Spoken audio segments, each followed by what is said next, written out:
तर नमस्कार मंडळी, हे पहा मी करते ब्लाऊजची कटिंग. कारण की हे ब्लाऊज यशच्या मम्मीचे आणि यशला त्यांना जायचं आहे. आता शाळा उघडल्यात तर गिरायकाचे म्हणलं नंतर शिवावा, आधी यशच्या मम्मीचे देऊन टाकावा. हे पहा एक अस्तरचं आहे आणि दोन साधे आहेत. तर हे अस्तर मी आधी कापून घेतलं होतं. मग त्याच्यानंतर हे कुणी अस्तर जास्त कापतं आणि कुणी जे ब्लाऊज पीस आहे ना तो कमी कापतं. पण मी काय तसे करीत नाही, कारण की माप जर एकदा बरोबर काढलं ना, मी आधी पेपर कटिंग करून घेते, त्याच्यानंतर माप ब्लाऊज कापते. त्याच्यामुळं चुकण्याचा काही विषय नाही. तर हे पहा एक मी अस्तरचं कटिंग केलं आहे आणि हे दोन्ही पण ब्लॅक आहे. तर मग ते ना एकवर एक ठेवून कापते मी. तर मी ते पण कटिंग तुम्हाला दाखवते. याची कटिंग मी आधीच करून ठेवली होती. त्याच्यात आता यशचा फोन आला, आम्ही काही तिकडे गेलो नाही. तर यश म्हणतो अहो आत्या आज तुम्ही इकडे आल्या नाही.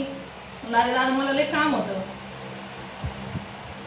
ते म्हणतो अहो आत्या या ना, आम्हाला काय करमना. आणि एक तर आमच्याकडं जसं वारं वादळ आणि पाऊस, थोडाफार जरी पाऊस झाला ना तर लाईटचा इतका प्रॉब्लेम होतोय. आज दिवसभर लाईट नाही आमच्याकडं, 5-5 मिनिटाला जाती. त्याच्यामुळं आता हे ब्लाऊज जर शिवायचे ठरले ना तर रात्री शिवावं लागेल. कारण की मी माझ्या याला ना मोटर आहे आणि 15 तारखेला काही शाळा उघडणार आहेत वाटतं. माझ्या दादाची शाळा उघडायला अजून भरपूर वेळ आहे, कारण की त्याचा निकालच नाही लागला. कॉलेज जरा उशिरा उघडते, 11वी 12वीचं उघडण. पण माझ्या भैयाला अजून टाईम आहे. तर म्हटलं यशची मम्मी म्हणे आहो ताई मला एक शिवून द्या, पण मग वापस त्यांचं काही येणं नाही व्हायचं. याचा शाळा चालू झाल्या का लेकरांना काही सुट्ट्या बिट्ट्या नसत्या. तर हे पाहिजे कटिंग कशी केली मी.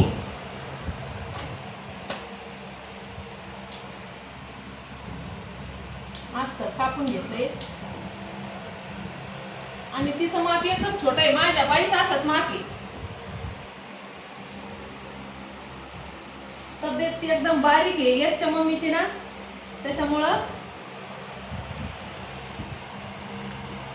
आणि कोण ब्लाऊज शिवतंय तर तुमच्या कटिंग मध्ये माझ्या कटिंग मध्ये काय फरक आहे हा नक्की सांगा. कारण की बऱ्याचशा कटिंग मी बऱ्याच जणींच्या बघितलेल्या आहे ना, तर बरंच वेगवेगळे कटिंग आहे, वेगवेगळं माप घेतात.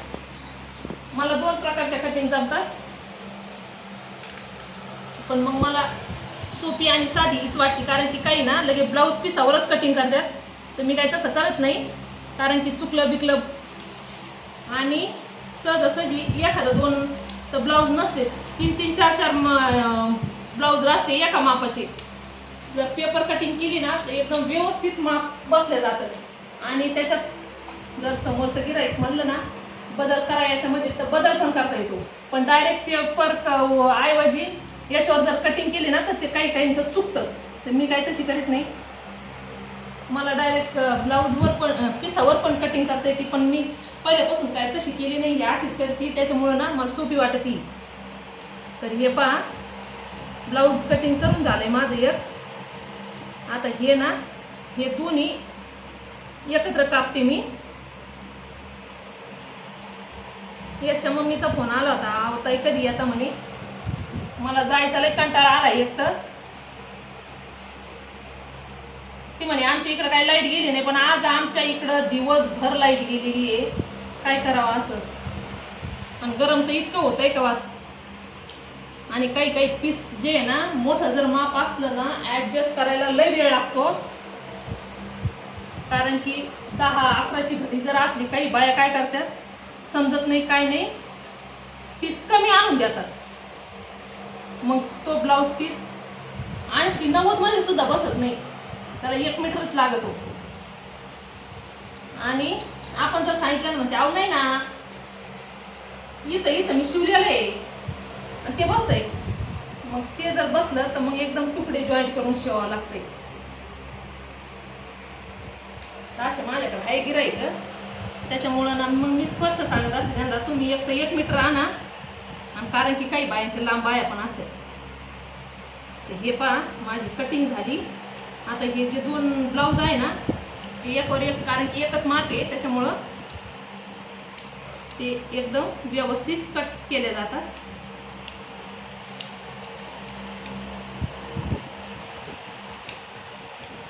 हे बघा,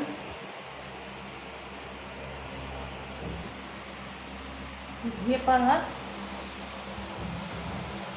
2 पीस एकावर एक ठेवून मी कटिंग करते याची. म्हणजे माप एकच आहे ना त्याच्यामुळं याच्यामध्ये काही बदल काही करायचं नाही आपल्याला. फक्त व्यवस्थित टाकून घ्यायचा, कारण की जर खालचा पीस फिरला तर लगे माप चुकतं, वरचा येतो बरोबर आणि खालचा ना मागं पुढं जे होतो ना त्याच्यामुळं व्यवस्थित पीस हे करून घेत जा. आणि हे पहा, हे जे साईडला निघलेलं, या साईडला निघलेलं ते पण कट करून घेत जा. म्हणजे व्यवस्थित आपल्याला कटिंग करता येते आणि मापात बदल होत नाही. काही जर असा प्रयत्न करत असतील ना तर आधी दोन्ही कपडे व्यवस्थित करून घेत जा, त्याच्यानंतरच कटिंग करत जा. कारण की पीस फिरल्यानंतर माप एक व्यवस्थित येतं आणि एक ब्लाऊज चुकतो. त्याच्यामुळं याची काळजी घेत जा तुम्ही. हे वाढव कपडा आणि हे धागे जे असतात ना ते काढून घेत जा.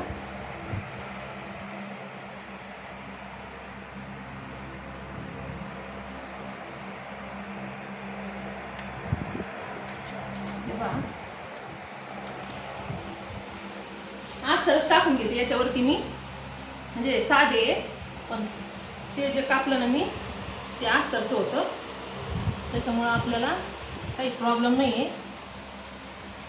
हे बघा, असं सगळं आखून घेतलं तरी चालेल.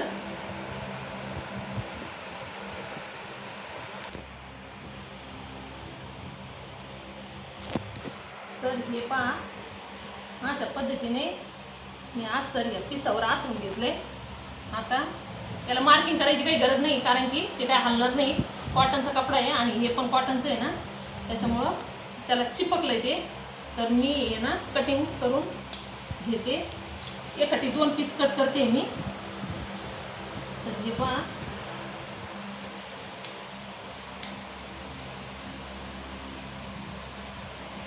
म्हणजे वेळ वाचतो.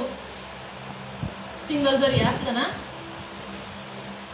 असं कट करून घेतल्याच्यानंतर, नाही तर काही प्रत्येक एक पीस म्हणा अस्तर म्हणा कापतात, तर तसं काही करत जाऊ नका. एक जर माप असलं तर एकदम व्यवस्थित गेलं कापता येतं. हे 2 ब्लाऊज पीस येते आणि म्हणजे कपडा पण आपल्याला कळतो उरतोय का नाही उरत.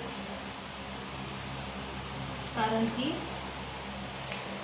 जर पुढं तुकडा बिकडा लावायचा असला ना तर तो कपडा वाया जात नाही, तो कपडा कामा येतो आपल्याला. पण असं जर एक कापून घेतलं ना समजत नाही, मग असं वाटतं पीस कमी होता का काय असं. पण हे असं व्यवस्थित कटिंग करून घेतली का तर एकदम मस्त कापलं जातं. हे बघा, वेळ लागत नाही. 5 ते 10 मिनिटामध्ये मी 3 ब्लाऊजची कटिंग केली. हे बघा, झाली माझी कटिंग.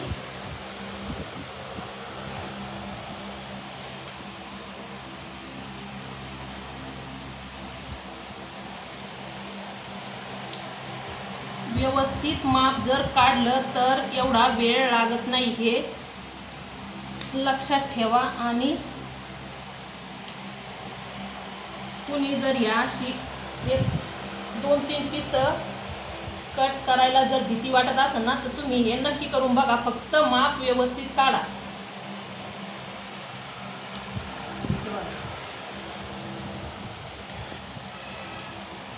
एकखटी 3 ब्लाऊजची कटिंग करून केली मी. तर असा होता माझा ब्लाऊजच्या कटिंगचा ब्लॉग. तर आवडला तर नक्की कमेंट करा. आणि जर कुणाला सोपी साधी कटिंग शिकायची असेल तर ते सांगा.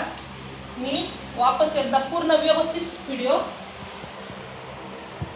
टाकेन किंवा दाखवून तुम्हाला. तर झाली माझी कटिंग. भेटूया आपण पुढच्या ब्लॉगमध्ये. धन्यवाद.